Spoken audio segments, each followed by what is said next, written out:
Here to the right, ooh, that sun is kind of bright. Here to the right, I have 13, well, it doesn't matter the number. I've got some teepee poles that I'm peeling and I'm drying for my 18-foot teepee. The poles are 23 feet long. And a little bit later, I'm going to go over here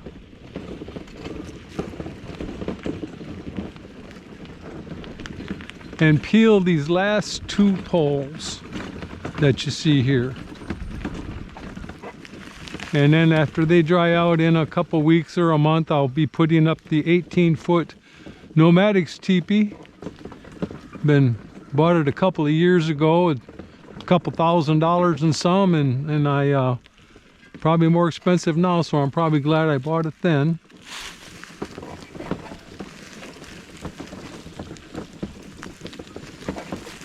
Here's a few items I'm working on. I'll talk about them later on as I get to them, other projects.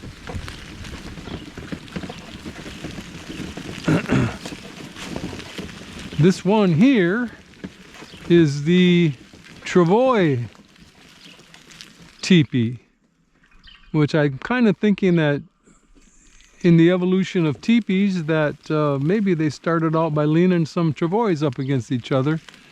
Here's what I call a wiki up. Well, what people call a wiki up, I call it a quickie up or a sticky up, but it's in a state of decay, and I'll have to get back to be working on that later on sometime. But for right now, amidst all my weed piles and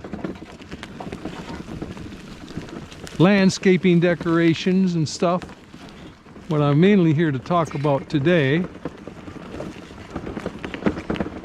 is these two critters right here. All right, let's get off here. Over there, there's two poles leaning up against those trees. Those are for, on all these other trees, they're for future conical projects. These two poles here, right there, those are the smoke flap poles for the 18-footer. I'm keeping them separate. They end up being shorter and smaller, and let's turn off the trike. What we got here? Looks like we're still doing fine. All right, mainly what I'm here to do on this is to show that a comparison of size. Now, everybody should have a tent. If it gets too cold outside and you lose your power and stuff, you can put a tent up inside your living room to help conserve your body heat. This particular tent is actually pretty old, probably 10 years old, and probably leaks because you know, these nylon things do leak. But I put it up to compare the size between this 10-foot tarpy and this little 7-foot camper tent for sleeping, you know, two people or 3 people. But I have poles here. I'll pick this one up. Ooh, if you look at these poles, you'll see that at every 1 foot I have a line marked.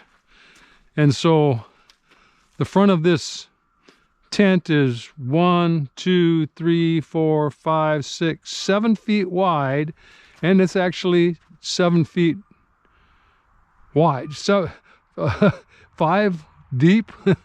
Anyway, it's 7 by 7, and as I put this up in the front, it comes up to about 4 feet tall in the middle. Not enough to stand up in, but yes, good decent shelter, and everybody should consider that they might need shelter in case of some unforeseen circumstance. Of course, you should be out enjoying the environment too by camping and such, but you know, if not, have them for emergencies anyway. Okay, now this 10-foot teepee, tarpy, because I made it out of a tarp, is from back to front is 9.5 feet, and then from side to side it's 9 feet. It's a little bit longer than it is wide. You can clearly see the lacing pins I made out of using number 2 pencils. The front is 9.5, almost 10 feet tall.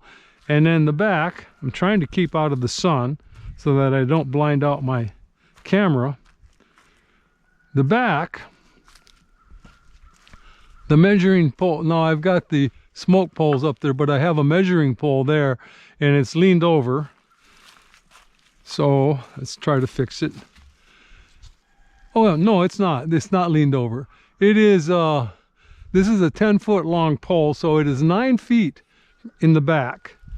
Like it is 9 feet back to front, and it's 9.5 feet tall in the front, just like it's, well, it's 9.5 feet from front to back, and it's 9.5 feet tall in the front, but it's 9 feet wide, like it's 9 feet in the back. This is a asymmetrical, tilted, conical shape.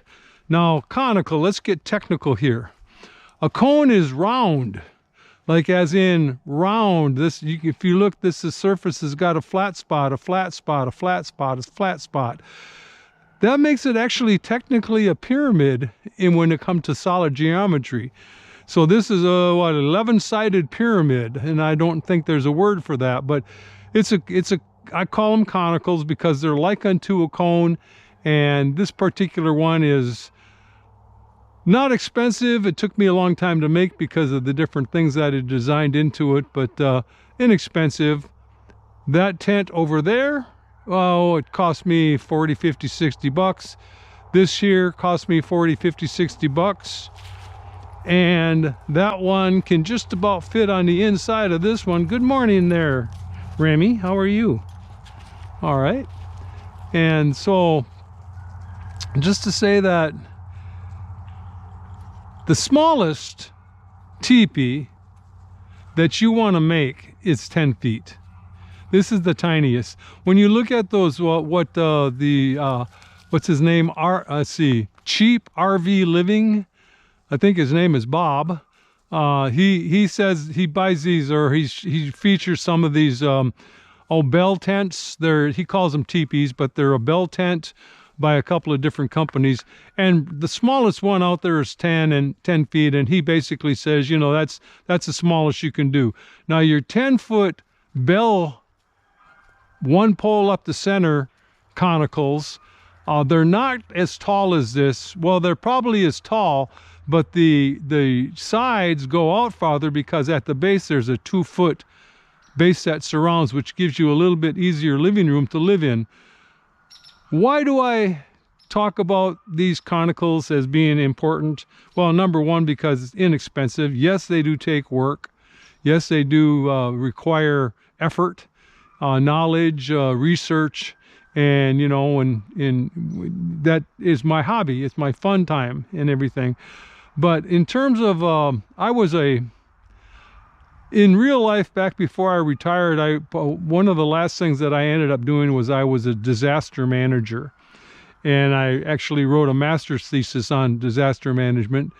And I always have to have, you know, your house burns down, the floods come in, the hurricane hits and destroys your house, and you should have a tent to stay in. Or all of a sudden you become homeless and you get a tent.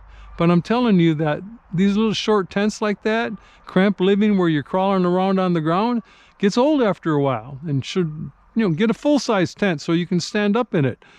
Have had knee surgery, knee implants and hip implants, and so for me to crawl down on the ground is hard anymore. Now on this 10-foot tarpy, I have to crawl on the ground to get in it, but I can stand up in there with ease because it's 8 feet tall in the center, from the center to the top. And if you go into solid geometry, you can figure out all the mathematics on this. The floor, because this is a slanted asymmetrical cone, the floor is not perfectly round. It is, according to conic sections, it's an ellipse. It means it's longer from front to back and shorter from side to side, just like how the planets rotate around the world. So I will finish this little doohickey thing and go and start to shave a pole for the big 18-foot lodge that I'm working on.